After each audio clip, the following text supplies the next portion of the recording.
Welcome to the Podcast Editors Mastermind Show. I am Steve, back with a wardrobe change Stuart, and we are going to be talking about what we wish we knew when we first started editing podcasts for other people. I've got a fantastic panel with me here today. Let me first introduce my brother from another mother, Bill Stewart. Yeah, I thought we were going to talk about our sordid history. And okay, that's right. You've made the first move. We'll go with that. Bill has been in radio and production since 1989. Podcast production is a side gig for his network job for companies like Intuit QuickBooks and Total Babble. What is Total Babble? That is my podcast. It's kind of how I fell into this, and I would just warn people it's a little bit edgy, so I kind of highlight it here and there, depending. And is that totalbabble.com or? Yeah, totalbabble.com and wherever you get fine podcasts, and thank you for having me. All right. And then we have Chris Duckett. Chris is a 7-year podcast editor, specializes in video podcasts, and has mastered 3 audiobooks, something I have never ventured into. I think there's too many restrictions. Chris, video podcasts, you must be busy. Not as busy as I probably could be, but that actually falls into what we'll probably talk to today, because there's probably things I could have set myself up with a better foundation on to build my client base out. But yes, I keep busy, definitely multiple episodes a week for some podcasts, and definitely weekly episodes for the others. And, it definitely can be challenging, but other times it can be really smooth sailing. And I try to ride that line between them as easily as I can. Okay, well, we're foreshadowing. We'll hear more about that when we get into the topic. And then Andrea Klunder, who's also back with the wardrobe change, which is weird because this episode's actually coming out before the other one that you came on earlier this morning. So that's all confusing. Yeah. Andrea is the founder of the Creative Impostor Studios, a boutique agency producing award-winning media for artists, organizations, and creative leaders. Welcome back, Andrea. Thank you. Welcome back in the past for the first time. Time means nothing in podcasting land, right? Yeah. Well, I can say welcome back because you've been on the Podcast Editor Mastermind show before, just not when I was hosting. Ago. Yeah. So you're even more OG than I am.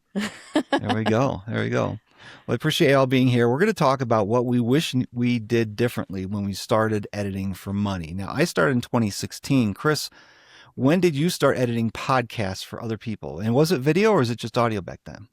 So it was just audio originally, probably 15, 16, very early, like Twit was God for me. Oh, that was early. Yeah. So why don't you lead us off with one thing that you had known or done differently when you started back then? I wish I'd known how many hours I was actually going to be putting in on a per episode basis, and then how to broach the subject with my clients on billing accurately, because I would, quote, oh yeah, it's an hour of audio. It'll take me 2 hours to edit. No big deal. It's going to be X amount. And of course that X amount was way lower than it is today. But even then it was still very, very low, probably for what it should have been in general. And then I was underbilling.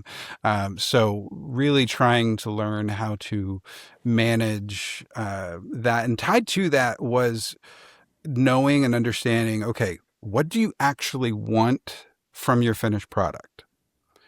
If you don't need me to spend 15 hours, which is an overstatement, hopefully in most cases, but if you don't need me to spend, a lot of hours to make this pristine audio for you, then I don't have to make it pristine audio for you. But what do you actually want versus what do you want from me, and are you willing to pay for it? Because that's the big thing out there that I'm underlying here is that, I would spend hours and hours in RX doing all sorts of different filters and things like that on my slower than heck computer at the time, trying to get the best quality possible. And in the end of the day, I don't think my end clients actually really understood what they were getting from me and how much effort and time I was putting in. All right, raise hands if you can relate to Chris's number one point there. All right, let the record show we're all raising our hands. Yeah, I think I was working for less than minimum wage on my first client as well. Mm-hmm. Yeah. Let's go to Bill. Bill Stewart, what is on your list? What is something you wish you'd done differently when you started? Because I haven't done this as long as many of you, I have just started doing it for money the last 3 or 4 years. I've been editing since 2012, my own show, and that really primitively getting more and more consistent and getting technology that's become so much better. But I would start marketing myself sooner and work on that much sooner, because the big gigs that I've had have been specifically because it was word of mouth from another friend and it all worked out, and it's with a larger company, and wow, that's great. And I have their website to show for it, but I don't have a portfolio, as you would talk about, to say, hey, look at this in a really nice website. I can point you to SoundCloud. I can say, here's links to other things. But even today, marketing myself more and better is something that I need to work on when I'm not doing a job and a half and doing a full-time job too. So that's kind of weighing my time, I guess, is what it is. Okay. Raise of hands. Anybody who's experienced that? I especially enjoyed Andrea nodding as I was talking. Thank you very much for that. I'm like, I heard pricing first from Chris, and then I heard marketing from Bill, and I'm like, I don't need to say anything. Yeah. The marketing side has definitely been a challenge for me. I've been fortunate enough that like every one of my clients has been a referral from a friend or from a past client, which is great. It's led to a very tight, very small studio in comparison to some editors' portfolios. But at the same time, I've, come into them with some type of knowledge of that they know of me, or they know someone who trusts me. And so I have a lot of buy-in from the beginning. I don't have to build that up or try to win that. But to this day, I like, even just the other day, I had to refresh and like, oh, wait, my website wasn't up there for a little while. So I had to make sure everything would back up and running. Do you ever get stuff just cold from whatever source you're putting out there, somebody that just wants to hire you? Because I feel like I'm looking at the kids on Fiverr who are willing to do it for $10 an hour. And how do I compete with that? And I don't want to compete with that for that amount of money, you know? I don't is a short answer on that. I don't think I've had one. I think I've stopped trying to do the Schedulosity thing on my website because it just was like, it was an expense that I wasn't really getting anything out of. I've never had anybody actually use that to try to reach out to me and say, hey, I'd like to know more. That's been a big challenge for me. That's why I ask that. Yeah. Andrea, let's go to your list, your top 10 list. I bet you've got a whole bunch. I have categories. Oh, so wow. Because Nice. I started my podcast without knowing that I was going to be an editor for other people in 2015. And I think my first client came along in 2016. Again, the technology was very different back then. And I'm, thinking of how I was using like a router and Skype and like I can't even remember what the whole setup was. Something that Pat Flynn posted on his website like ages ago. And that and the landscape was different. Spotify didn't have podcasts. YouTube didn't have podcasts. It just was a very different time. And so there are things that I would go back to the beginning of my business in 2016 and do in that world. And then there are things that I would do differently if I was starting today. And then there are things that I would do differently. The third category is I would have liked to have done differently, but I'm not sure I would have been able to. So what category do we want? Things I would have done differently in 2016, today? I like that last one. That last one, what I would have liked to have done, but not sure I would have been able to. So this goes back to the marketing question, which is having an actual niche. Because in the beginning, I was editing for whoever wanted to pay me to do it. And I'm not saying that that was bad, but I am saying that the more I have leaned into certain categories of shows, certain types of podcasters. So for me, that's a lot of arts and culture and history and mental health and education. Those seem to be like my strongest categories. The more I've really defined myself there and leaned into that, the marketing becomes a little bit easier because I can more clearly say who I work with and how I help them. And the other thing is, along with that, is understanding strategy and being able to include strategic consultation with my production and editing services. Because in the beginning, like I said, that time, 2016, you could kind of rely a little bit on the power of Apple Podcasts, which didn't exist. It was actually iTunes at that time. There was a little bit of, if you create it, they will come, because again, things were different. There wasn't as much competition for media and there weren't as many platforms out there. And that's not the case anymore.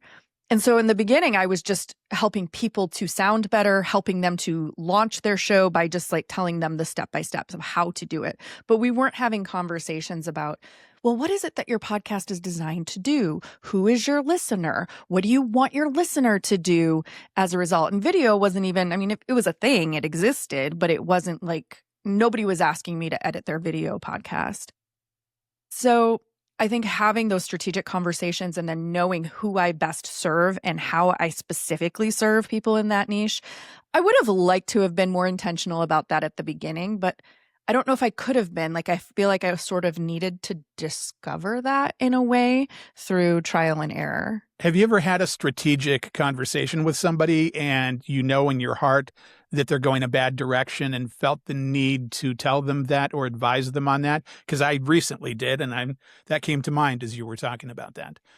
Yes. Okay. And there are people who I know are going in that direction that I would like to have a strategic conversation with, but Okay. they haven't asked me for my opinion yet. Right. That's kind of the way I feel want. a little weird reaching out, being like, hey, heads up. I've flat out told my clients, because I've become like friends and consultant to them, not just their editor. If you're struggling, I can cut out any amount of airtime.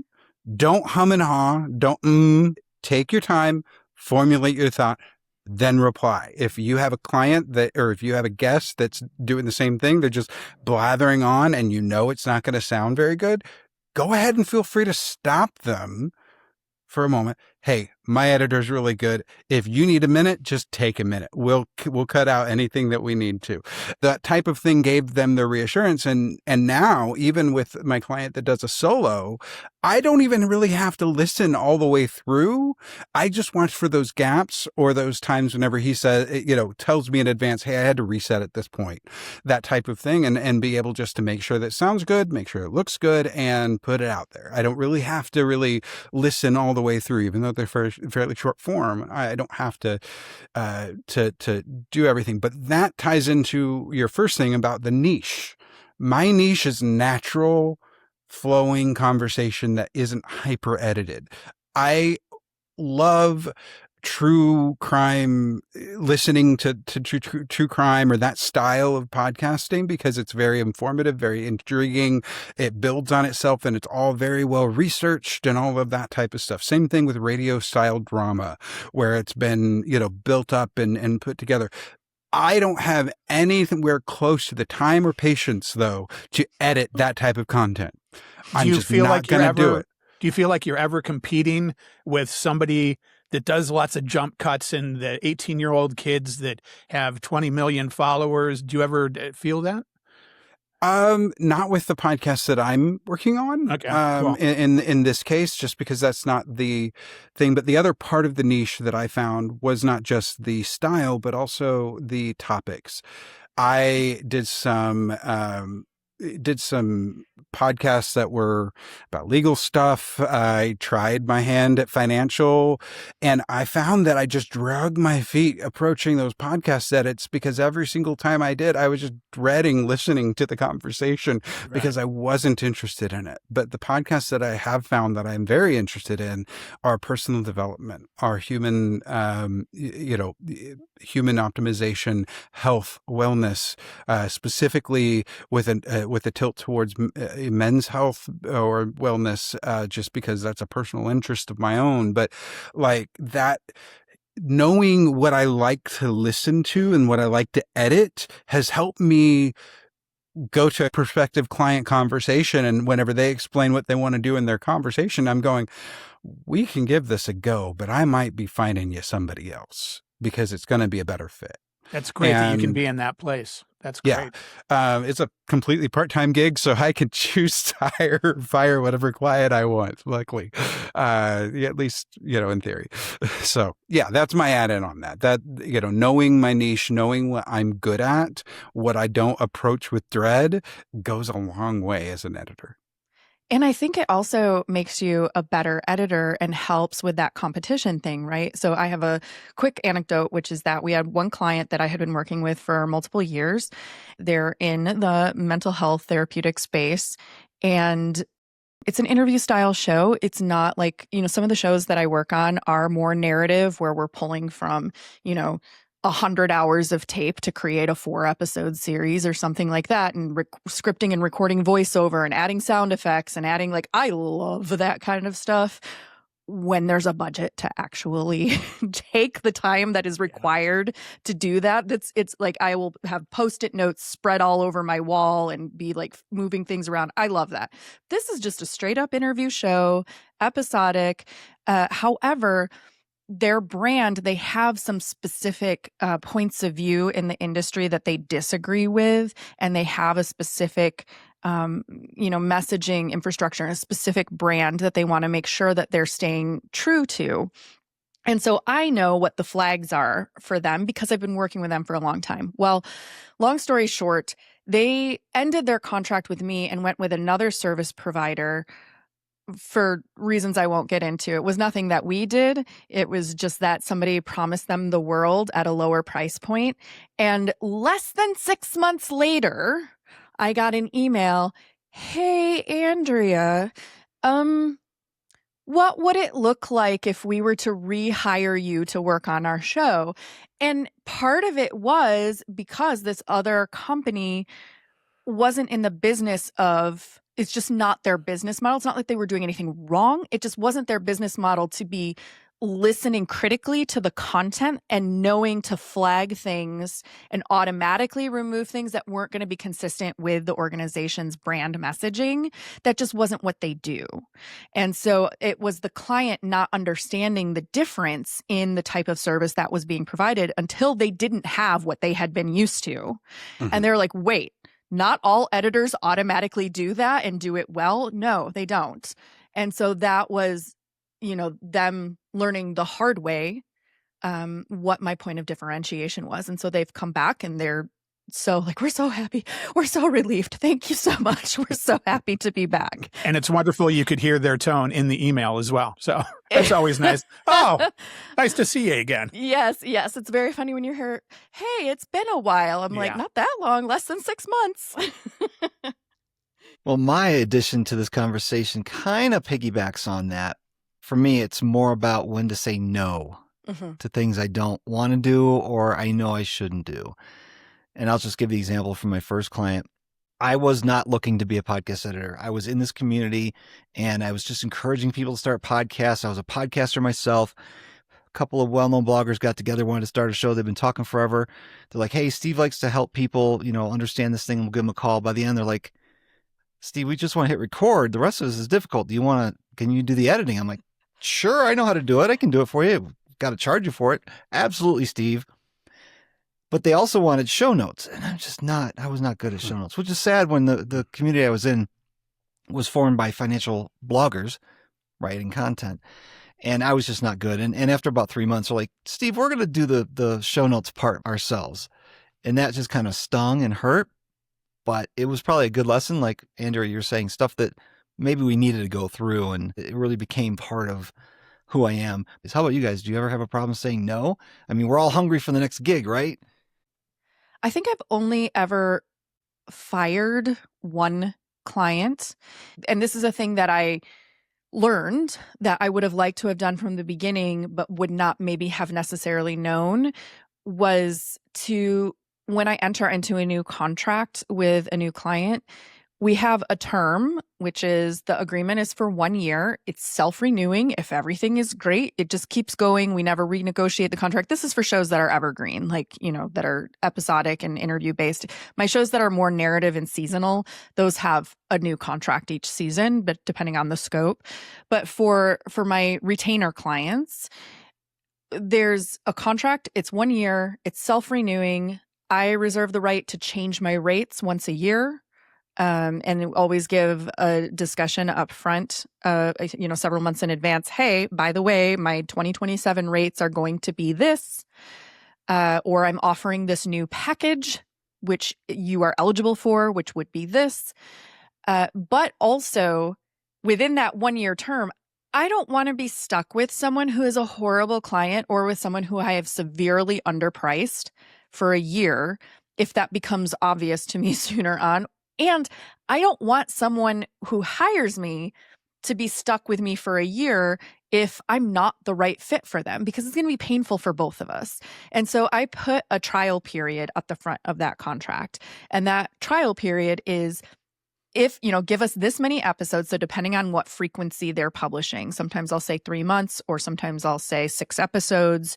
First 6 episodes are us getting to know each other, establishing the workflow, establishing styles and preferences. And if at the end of that period, either one of us is not happy with how the working relationship is going, we can end this contract. At that point, that's the review period. If we make it past the review period and we're all happy, then that contract period is to the end of the year. And if they want to cancel at that point in time, then they have a cancellation policy and clause. I did not have any of that. I didn't even have retainers when I started. Mm-hmm. And retainers have been, for me, like one of the most important pricing strategies to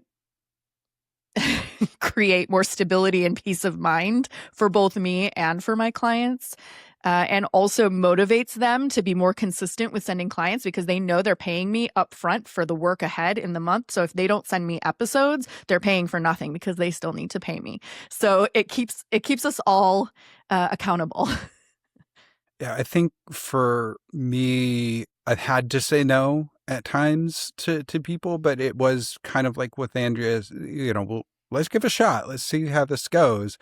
Other times I've gotten away without having to say no, because they just kind of like evaporate on me. And I'm like, I guess they weren't very serious about it. Now, I don't have contracts. I have I've got written understanding via email or text or whatever our conversation was, that they know what my rate's going to be, and they, know what our expectations are, but it's all handshake deals in that regard. And if I was full-time doing this, I would absolutely, do what Andrea is suggesting and have contracts and retainers and set up ways that I could ensure that stability, but also have a trial period. That's a great piece of wisdom there, because again, I've had plenty of times over the years that I've been doing this at this point that I had someone that it just wasn't a really great fit for either one of us. They weren't jiving with me. If you send me back a podcast edit of, can you clean this up and that up, and I can't even hear what it is that you're talking about, it's not a good fit. It's just not. And it doesn't mean that you're hearing something that isn't there. It's just a style thing that I can't link to. And so, in those cases, knowing how to say no, or, having the graceful bow to go, hey, our connection isn't working the way that it's going to serve either one of us. Let's find a different arrangement.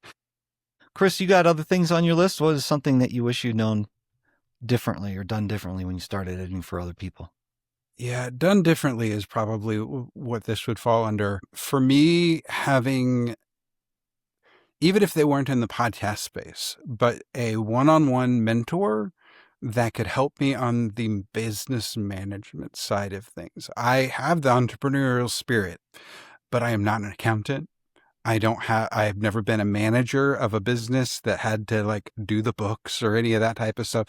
And to this day, it's something that I have to fumble with and fight through at times, and just having the accountability, or at least outside perspective of a mentor would have been very, very helpful. Now at this point, I still fumble with it, but not as much, because again, experience becomes a very great teacher. And to this day, I definitely need to hire some type of a part-time accountant to look at the financial income versus my business expenses and go, okay, Chris, you need to charge more, or, you're putting in X amount of hours, but you're not doing X, Y, or Z, and try to get that type of like hard number feedback that would give me that kick in the tail that I sometimes, benefit from, to do better in terms of the business performance aspect of things, because there are definitely times when I'm not very profitable with the time that I'm spending, or with the amount of clients that I'm maintaining, or whatever. And I also would hope that mentor would help me build a bigger client base, because I think that's the other thing that I have always struggled with tied to all of that, is I didn't really know how to cold call. I didn't know how to get out there. That's tied to the marketing thing that we were talking about earlier, but just building a stronger foundation of clients from the start, so that, I've wanted it quite a few times in my journey to go full time doing this, but I always doubted my ability to do so. And I think I would need outside perspective to be able to do that.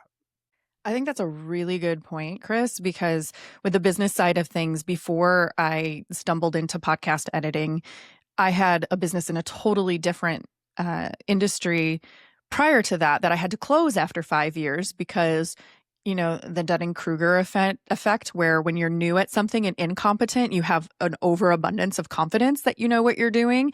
And I took like a 6-week course in entrepreneurship, and I was like, yeah, I can totally start this brick and mortar business, and like, I don't need that many startup funds. And it financially did not go well in the end.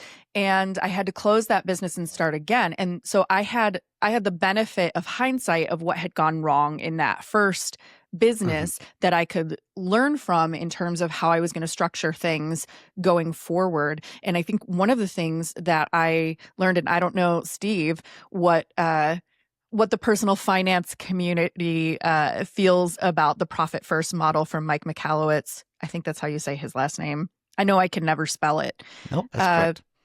But learning like the basic premise of paying yourself first as the primary business owner, rather than what I did with the first business was, here are all of my business's expenses, deduct from top line revenue, and what's left is what I get paid. And guess what? There wasn't enough left to pay me.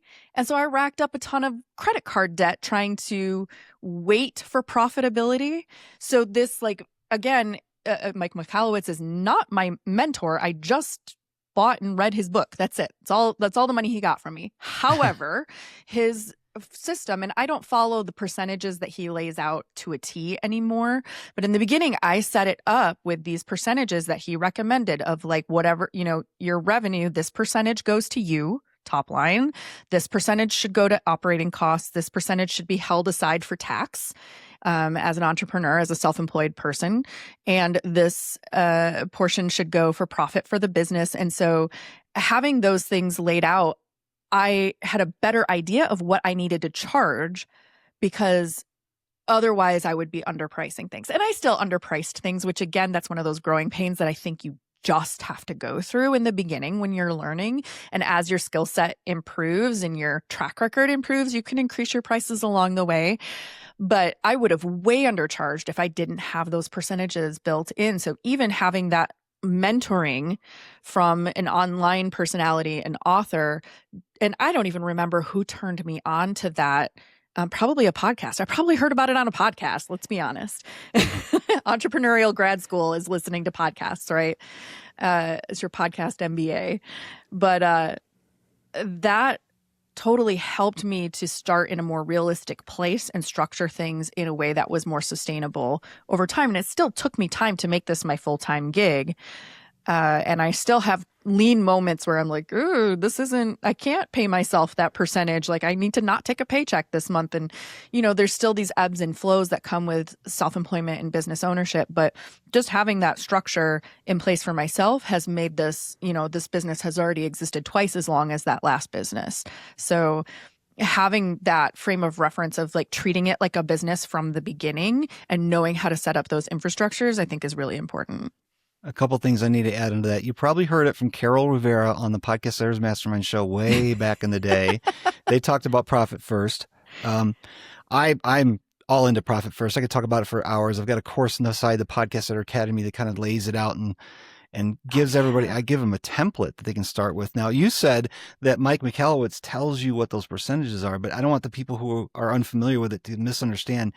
People ask him, what should I start with? So he gives them a number, say, here's what you start with, but then you tweak it every quarter. Yeah. And you got to do that every once in a while, because when you get started, you're going to start to look at your expenses and go, oh my gosh, I've been spending too much in this category.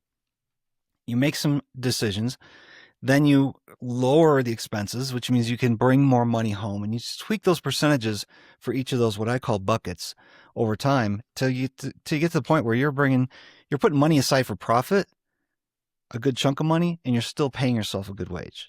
But yeah. I could talk about profit first all day long. Yep. That wasn't your point, though, but I wanted to bring that up. I really like what you guys had to say, both of you on the Business Foundation, all of you on the Business Foundation. Looking back, it's like, yeah, I really could have looked into that a lot more, and I will moving forward when I retire and start doing this full time. That's my idea and goal. Well, Bill, we'll stick with you. What's the next thing on your list?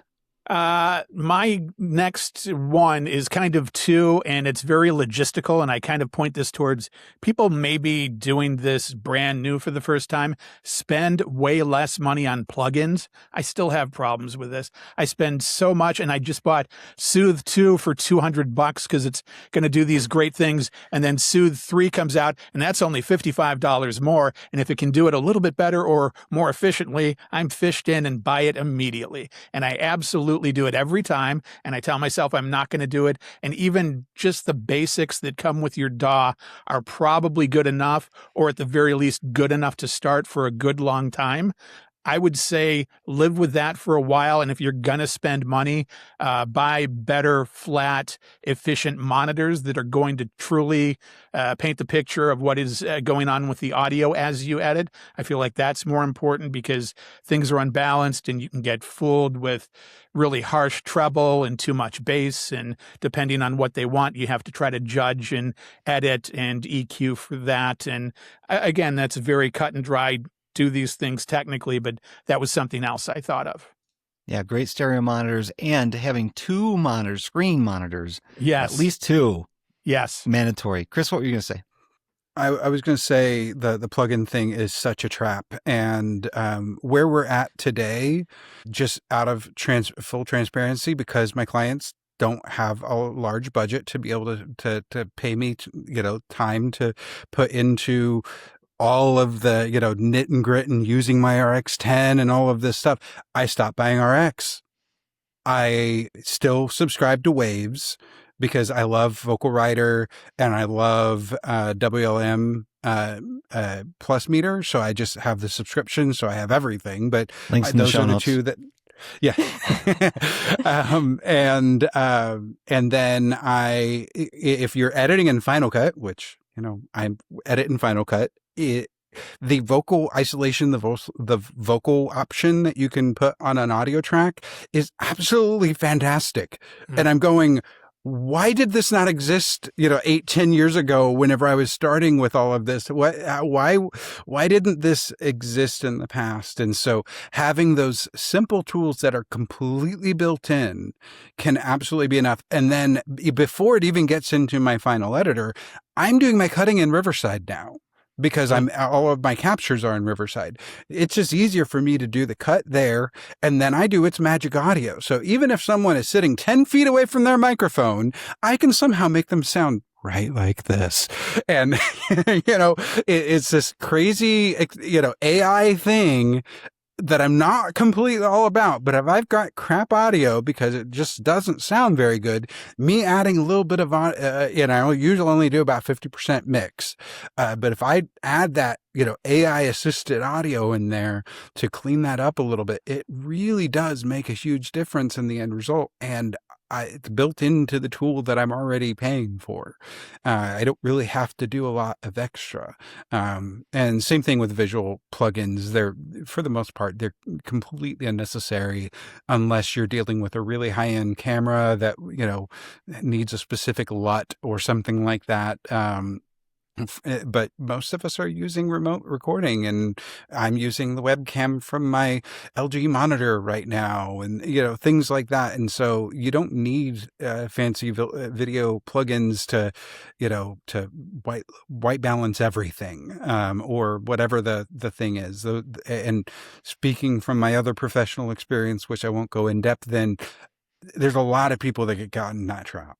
There's a lot of people that get caught in that trap. And so it's just, the plugin thing is just totally not as necessary with today's technology and the recording and editing options that we have today. Every editor has some type of assistant thing in it that will fill most of the holes. Just get started. Don't buy a whole bunch of stuff. Yeah, I'll totally agree on that and double down on what both of you said, because let's go all the way back, rewind to the 1990s, in which I was studying filmmaking in college. And, we're talking like 16 millimeter film, light meters. We're talking like, I was interning at a video production house that had like these giant Avid suites, and sitting in on the digital edits that were happening in there. And so I have a certain, especially for me, it's worse with video than it is with audio, where I have this expectation of how things, you wouldn't have a jump cut in the middle of a sentence, and you wouldn't, like these, you would, you would fail your class if you cut things that way, and whatnot. And there was a time at which I felt like every edit of every episode, no matter how simple or straightforward, had to go through the painstaking, moment by moment, tweaking this in Adobe Audition and tweaking that and adding RX this and filtering and bringing these levels and these frequencies.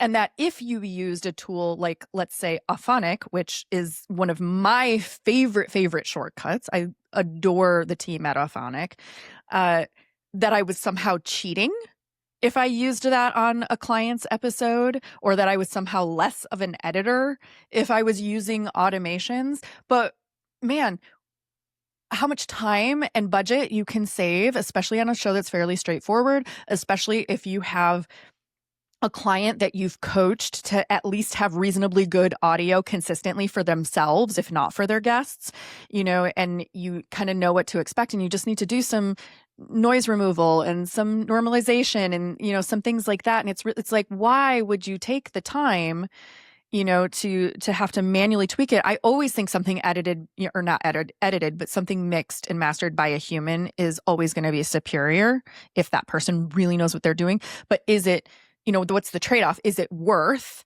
the extra time and attention and budget? Now, on like the more narrative shows where we're putting in sound effects and music beds, and I've got a show that I did that went to the Tribeca Festival. That series, I had so many tracks. I was like, I've never had this many tracks, and I don't have a monitor that is actually big enough for the number of tracks I need to look at once. And I didn't do the audio mix on that. I did the sound design, but then I handed that off to my technical director to do the audio mix. And there's no way you're running that through Auphonic, right? Like at that point, you really got to like bring down the sound of rainfall and increase the sound of wind, and then fade that out here. It's more of an art at that point, and it requires the time and attention. But yeah, otherwise, like for most of my interview shows, pop that baby into Auphonic and maybe adjust a couple of settings here or there. Like you do still need to have the know-how to know what settings to put and what to tweak. But otherwise, like, yeah, use those automations, but don't get bogged down in plugins. Auphonic to me is one of those things that I hear people mention and rave about. And admittedly, this is completely my ego. I get into a little bit of a headspace of, no, I'm a real editor and I'm going to do it. And I've spent all this money on plugins, and that's the reason why I'm not going to use it. And probably when I start taking on more clients, I should be more open to, okay, it makes sense to do that. Go ahead. It'll be okay. Yeah, it's that sunk cost fallacy. You're going to stick with it because you spent so much time and energy Exactly. on it and money. Yeah. Yeah. We have been talking about what we wish we had done better or differently or known about when we first started editing for other people. But now I want to switch it around and say, what is one thing that you've done right? You're just like, man, I did it right. I'm really happy and proud of myself. Let's start with Andrea, because you're perfect, so you never make a mistake. Maybe there's one thing, though, that stands out in your mind, something you really just were like, yes. Don't test my ego. I was a straight A student growing up through high school. So one thing that I did early on was that going back to what Bill was saying about marketing, is that I started out by giving a lot of talks in my community, in my local community. So I think a lot of times when we're thinking about marketing our digital online businesses, we default to online marketing, we default to social media, to the website, to an email newsletter, and all of that can work and is great and whatnot. But my first few clients, my first ever client came from me just like saying that I could help somebody launch their podcast on my own podcast, and somebody actually took me up on it, and I was shocked. I was like, oh my gosh, I said a thing out loud and now they want to hire me to launch their podcast, and I don't even know what I'm doing. This is great. But how those next few subsequent clients came, and some of these clients I have now been working with for 8 years, 9 years, is by doing free talks at entrepreneurial centers in my community. So finding places that would host people to come in and give a workshop about how to launch a podcast for your business, or how to do. There was this place that was fantastic. It was an experimental community co-working space and coffee shop and cultural touch point place where they had all these free workshops for entrepreneurs, and it was sponsored by State Farm Insurance or Allstate Insurance. Oh no, now I'm going to get confused as to who it was. It was so long ago. I think it was State Farm. And they used it. They had personal finance advisors there that you could meet with for free. And it was sort of, they were trying to cater to a younger crowd and do some covert market research into how to get young people interested in buying insurance, basically, is what this whole operation was. And in the meantime, I could go in, I could teach a free class about podcasting and then pitch my services and then have people follow up with me. And that was great market research for me, because I could change the title of my talk and see like, oh, 30 people came to this one and only 5 people came to this one. Well, that topic I'm not going to pitch again. We're not putting that out there. That's not my marketing message. And people would come up to me, they'd learn how to start a podcast. And then they'd say, oh, this sounds like a lot of steps. Can I hire you to help me? Why, yes, you can. Or people were coming and taking the class, and I had somebody reach out to me and they said, well, so-and-so was in your class. She decided not to launch a podcast, but her husband told me about your class and I'm launching a podcast. Can I reach out to you? And this was some of the best cold marketing that I could ever do, meaning like people that I didn't know, people in my personal network, because most of my business has come from my personal network or referrals from current clients. But you have to get that ball rolling somehow with people that you don't know. And so when that place went away, I had done a few more presentations here and there at different co-working spaces. And I've done some online talks, online presentations, and I haven't quite found that same like hub where I can really focus in on that audience and give these live talks again. And for a while, I didn't need to do any marketing because my business was full. But I'm at that space where I'm ready to take on some new business. And I'm like, uh-oh. What am I going to do for marketing? And so I would like to get back to that early strategy of being in person, coaching, teaching, training, and attracting new people into what it is that I do. All right, Bill, let's go to you. What's one thing you just nailed? What you think you did right? And you're like, yes. Well, I kind of feel pressure in this question because of the amount of jobs in this room. I have the least amount of jobs, but I can say, I guess I have always been a person that has always gone with my guts and been true to my guts and really believe in what feels right. And that goes from 2012 when I started doing my own podcast. And that led me to having this person on and eventually getting to this person. And that person led me to this other person that eventually said, hey, you could do this as an editor. And I said, yeah, I'm not on the air. I want to do more podcast stuff. So that creative part of me needs to come out. And you've recommended me for that. And I'm going to now take that on. And boy, that feels scary, but I'm going to do it because usually if it feels good and it is scary, that's the first thing that you should do. And every time I've gone through that in life and I've taken that chance that feels scary and like I'm putting myself out there, it seems to have worked out. And maybe you could point to other failures, but it seems like that always works for me. And as far as being the guy getting lots of jobs, I got nothing for that, but that life skill is where I go with it. All right, Chris, you're up. What's your nailed it moment?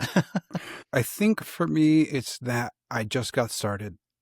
So many businesses that could be really fantastic businesses never come to light because the person didn't just get started. Those entrepreneurs that are the ones that actually get things done, they just get started. Whether they know that they're qualified or not, they just get started. And sometimes, yeah, we learn a lot on the way. This whole podcast has been about that. This whole session has been about what we've been learning. I'd had a couple really small failed attempts at trying to create something of my own business-wise. And I did have some mentors trying to help me, but I was way ahead of my time. I was trying to do live stream production services for companies and for organizations, and the internet was not ready for live stream yet. It wasn't. It was. This was in the late 2000s, probably at that point. So we had, again, Leo and Twit had been setting the bar for that, and I'm like, I want to do that. And in the end, they. My technology that I had access to with my limited funds and the technology that was available to stream that was just not there yet. And so I had some false starts, but I got out there and I tried. Podcasting has been one of those things that had I not done that, there would have been some financial times that would have been really, really hard had I not had the extra income that had come from podcasting. Don't let all of the minutia of all the things that can bog you down and keep you from actually getting going because, I'm not qualified or I don't know enough. You'll never know enough. So you had that glimpse of an opportunity and you took it, and that really turned into something a lot bigger. And you're happy that you did that because otherwise the train would have left the station. You would have missed it.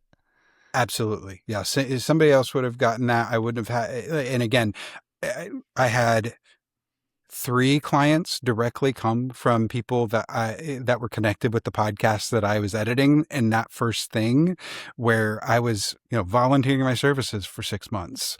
And so, or 3 months, I think is what we set down for. But just getting out there and trying and putting myself out there was, the best thing that I ever did. I'm sure I've done lots of other good things. There's been lots of ideas I haven't been able to really play out on, but just getting started doing something was the best thing. I have to piggyback on that. That was going to be one of mine. Is I went to this conference and I put myself out there, and I was just this is probably it right here. The thing that just worked and continues to work for me is as I was out there and I was just giving with no expectation in return. That then afforded me the opportunity to have that conversation with someone who said, hey, we just want to have somebody do the editing. Can you do it, Steve? And it just turned into something that I didn't know was going to become a career. It was 2016. It was more than a COVID ago. Who knew editing podcasts could become a career? So there's that. And then one last key, and I know you're all going to agree with this, is continually educating myself on all the things that are changing in this industry. When Spotify first hinted at, hey, we're going to bring podcasts on, the networking opportunities, like Andrew was talking about, that opened up a door for me to be able to say, hey, I've got a client who would be great for the platform. And that came from someone at Libsyn. There was no way I was going to get that invitation to be able to extend, except that I knew somebody from Libsyn. And then when YouTube started, hey, we're going to have podcast channels. So let's organize the podcasts that are on the thing. Digging into how that works, because there's 3 different ways you can have a podcast on YouTube, which is actually YouTube Music. And then now with Apple HLS, I mean, the whole world's changing with that, and AI, continued education. And I know we're all getting into those little niches of our industry. We like to learn more about plugins, right, Bill? We're going to be the master plugins and everything else. Anybody that says they have it all down is a liar. Yep. I love that, because I love to tell my clients, I listen to all the industry podcasts about podcasting. I read the newsletters, and I do all of that so that my clients don't have to, because that's not what they should be spending their time doing, to know what's coming and what's for them and what do they need. So I can digest all of that information for them and say, oh, so-and-so needs to know about this. Or when they happen to hear something or get a random email from Apple that they're like, what is this? they just have learned, just send it to me and say, what is this? Do I need to worry about it? Is this something I should do? And I can just say yes or no. And they just trust my opinion. Occasionally they'll push back, but most of the time not. They're like, if Andrea has already vetted this and said yes or no, I'm just going to trust what she has to say. And that's how you're working with the right clients. You have the right, client service provider fit, is when they can trust your advice. It is sometimes hard to keep up with all that stuff. I mean, that's what I mean by the industry changing, is there's so much happening that wasn't happening in 2016 that it can be a lot to keep up with. And so I think that continuous learning and being curious and exploring the options is so key for our businesses. That's super great. And you could bring that up at your seminars. Yes. Let's drop the mic on that moment. Let's ask Andrea, what are you up to? What are you excited about? Where people can find you and what you're doing? Where are you going to speak next? I don't know where I'm going to speak next. Actually, I am currently making a pivot. Not that I'm going to stop doing production and editing, but right now what I'm looking for is clients who would like some strategy consultation. So maybe it's a client who already has an editor, an editing team that they're happy with. Maybe they're DIYing it and they're happy with that, or they have to because that's the budget that they're working with. But they could use an outside perspective of somebody who has listened to all the podcasts and read all the articles in the newsletters about all the things, and can help them tune out what is noise for them and focus in on what is going to be most effective. And that is something that I would love to partner with editors who are not necessarily offering strategic consultation, or, they might have clients that have those types of questions that they're not really sure where to send them. That could be a really great partnership. And so I know one thing that I had sent to you that I would love to offer to our community here of listeners are free podcast editing business consultations. And there's a link that Steve has for that, but it's just 30 minutes of Zoom time with me where you can bring me what your biggest business challenge is right now, what you're thinking, what your clients need that you could use some direction on. It's not a sales call. It's not anything like that. It's literally just us problem solving and kind of masterminding together one-on-one to figure out if we have some ideas about a direction that you can go to help better support your clients with those strategic choices as you're doing an incredible job editing for them, because I would like them to keep paying you and keep hiring you. And so if I can keep them podcasting, then they can keep you editing. Is that a URL that you can share verbally, or is it one of those like yes, slash, it dot, is. slash? It is. No, I'm a big fan of the bit.ly links. And so that is bit.ly/podbiz with Andrea. So bit.ly/podbiz with Andrea. Right. Chris Duckett. Mm-hmm. What are you excited about? What's big coming up on your roadmap? Nothing big coming up on my roadmap right now. Always looking for new opportunities. My website is up and running, so that for anyone that wants to reach out, my email and contact information is available there on the website, duckettproductionservices.com. And I would love to hear from you. I do specialize in video and conversational or interview style podcasting. If you're an editor and just need another editor on your team, I'm happy to look at that as well. I am open for business, and that open for hiring is I think I've seen open to work. That's the term on LinkedIn that I've seen lately. Just to take on some more client work and try to build out my studio a little bit. So yeah, if you just need a subcontractor, I'm happy to be that subcontractor. That's not a problem for me. All right, cousin Bill Stewart. Yeah. Aunt Sally says hi. Oh, good. Yeah. All right. What are you excited? What's coming up in your business, and where can people find you if a podcast editor wants to find out more about plugins?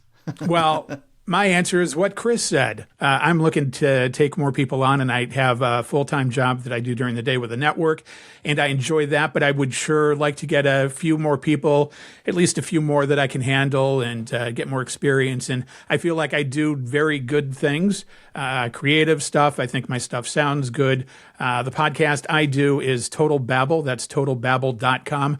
I would warn you that the content is edgy. It's not offensive just to be offensive, but it is edgy. Know that going in, but you can get an idea as far as sound quality and that kind of thing. And beyond that, I have other examples of stuff I've done for clients, and I can send you my SoundCloud page, whatever you'd like. But you can email me. It's getstew, GETSTEW, @gmail.com. And we can talk and work things through in that regard. Well, I appreciate all of you being here in this conversation. Andrea, I feel like I got free coaching just by having this conversation with you all. And I think continued education, that's going to be my key message to everyone who's watching this. Don't be afraid of what you've done wrong or what you wish you would have done better. Just continue improving yourself. If you want to reach out, find me at the Podcast Editor Academy, or email me directly, Steve at Podcast Editor Academy. Got too many emails. Steve at podcasteditoracademy.com. That's the resource center where you can get all kinds of training, education that'll help you become a podcast editor and run your own podcast editing business. Once again, thanks again for being here. Thank You're very welcome. you.